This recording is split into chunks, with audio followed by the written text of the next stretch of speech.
গণতন্ত্রের নামে আমাদের দেশে যে খুনাখুনি চলতেছে, এ থেকে পরিত্রাণের উপায় কি?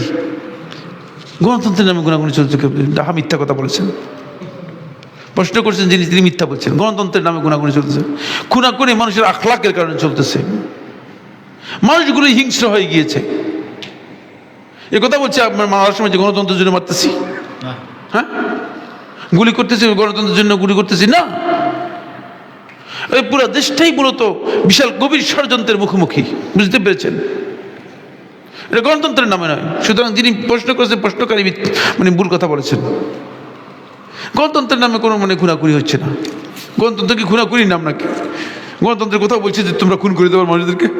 নাউজুবিল্লাহ মিন যালিক। গণতন্ত্রের কোথাও খুন নেই।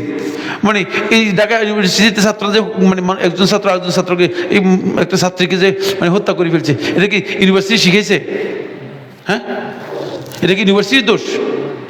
ইউনিভার্সিটির টিচারদের দোষ না। মানুষ হিংস্র হয়ে যাচ্ছে, মানুষের আখলাক নষ্ট হয়ে যাচ্ছে, মানুষের চরিত্র নষ্ট হয়ে গিয়েছে, মানুষের আচার আচরণ নষ্ট হয়ে গিয়েছে। এগুলোকে শুদ্ধ করতে হবে, এগুলোকে পরিবর্তন করতে হবে, এগুলোকে অ্যাড্রেস করতে হবে। কিভাবে মানুষগুলোকে মানে হিংস্রতা থেকে বাঁচানো যায় সেই পদ্ধতি অবলম্বন করতে হবে। এটাকে আপনি বুঝলেন না, উদুরপিন্ডি বুদুর গানে চাপিয়ে দিয়ে কথা বললে তো মানে গলদ হয়ে গেল। এখন এই মসজিদের মধ্যে একজন যদি মাথা ঘুরে পড়ে যায়, তাহলে আমরা যে হানজালা রাদিয়াল্লাহু আনহু মসজিদে যাবেন না, গেলে মাথা ঘুরে পড়ে যাবেন। এই সমস্ত ফালতু কথার অর্থ আছে নাকি? এগুলো একেবারে ফালতু মাসআলা, এগুলো মাসআলাই হলো না, বুঝতে পেরেছেন? এগুলো বুঝতে হবে। কথা বলার আগে জ্ঞান থাকতে হয়, কথা বলার আগে কি থাকতে হয়? জ্ঞান থাকতে হয়। এই জন্য প্রশ্নকর্তা সবসময় খেয়াল রাখবে যে প্রশ্ন করার আগে কি প্রশ্ন করতেছেন।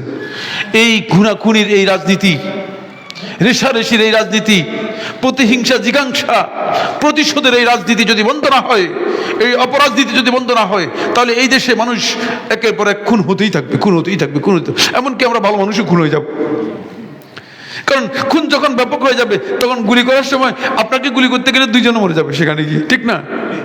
ওখানে যে রিক্সায় গুলি করেছে, সেখানে সামনে যারা ছিল, যদি গুলিটা সামনে গিয়ে লাগতো, তাহলে তারা মারা যেত না? অবশ্যই মারা যেত। সমস্ত নিরপরাধ লোক মারা যাবে। এই জন্য মানুষের চেতনাগত পরিবর্তন আনতে হবে, মানুষের আকীদাগত পরিবর্তন আনতে হবে, মানুষের মধ্যে হিংস্রতা থেকে মানুষদেরকে বাঁচাতে হবে, এই কাজ করতে হবে। এই সমস্ত রেশারেশি রাজনীতি, এটা হচ্ছে খুনের কারণ, এগুলো অন্য কোনো কারণ নয়।